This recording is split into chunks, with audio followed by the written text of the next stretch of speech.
হরে কৃষ্ণ, রাধে রাধে। মৌমিতা পরিবারে আপনাদেরকে জানাই অনেক অনেক শুভেচ্ছা ও অভিনন্দন।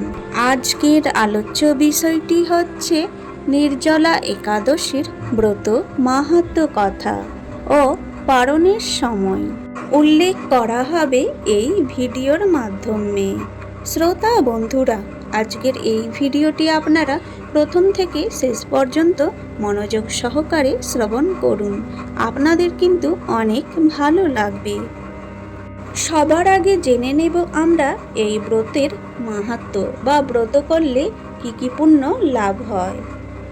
এই ব্রত করলে সমস্ত একাদশী ব্রতের সমান পুণ্য লাভ হয়, পাপ ক্ষয় ও আত্মশুদ্ধি ঘটে, ভগবান বিষ্ণুর বিশেষ কৃপা লাভ হয়, সংসারের দুঃখ কষ্ট হ্রাস পায় এবং মোক্ষ লাভের পথ সুগম হয়। দান জপ কীর্তন ও ভগবানের নাম স্মরণ করলে ব্রতের ফল বহুগুণ বৃদ্ধি পায়। প্রাচীনকালে পাণ্ডবদের মধ্যে ভীমসেন অত্যন্ত বলশালী ছিলেন এবং তার ক্ষুধাও ছিল প্রবল। ধর্মরাজ যুধিষ্ঠির, অর্জুন, নকুল ও সহদেব এবং দ্রৌপদী নিয়মিত সকল একাদশী ব্রত পালন করতেন, কিন্তু ভীমসেন ক্ষুধা সহ্য করতে না পারায় একাদশীর উপবাস রাখতে পারতেন না। একদিন ভীমসেন মহর্ষি ব্যাসদেব এর কাছে গিয়ে বললেন, আমি ভগবান বিষ্ণুর ভক্ত, কিন্তু 12 মাসের 24টি একাদশী উপবাস পালন করা আমার পক্ষে সম্ভব নয়। এমন কোনো উপায় বলুন যাতে সব একাদশীর ফল লাভ করতে পারি।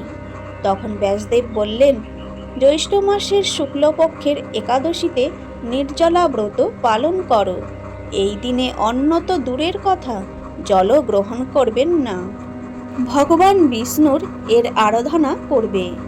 এই একদিনের কঠোর ব্রতের ফলে বছরের সমস্ত একাদশী পালনের সমান পুণ্য লাভ হবে। ব্যাসদেবের আদেশ অনুসারে ভীমসেন নির্জলা একাদশী ব্রত পালন করলেন। তিনি সারাদিন ও সারা রাত জল ছাড়াই ভগবানের নাম স্মরণ করলেন। তার এই কঠোর ব্রতে ভগবান বিষ্ণু অত্যন্ত সন্তুষ্ট হলেন এবং আশীর্বাদ করলেন যে ভক্ত নিষ্ঠার সঙ্গে এই ব্রত পালন করবে সে বহু একাদশীর সমান পুণ্য লাভ করবে এবং মৃত্যুর পরে বিষ্ণু লোকে গমন করবে। এই কারণেই নির্জলা একাদশী পাণ্ডবা একাদশী বা ভীমসেনী একাদশী নামে পরিচিত। জয় শ্রী হরি, জয় শ্রী বিষ্ণু। ওং নমো ভগবতে বাসুদেবায় নমঃ।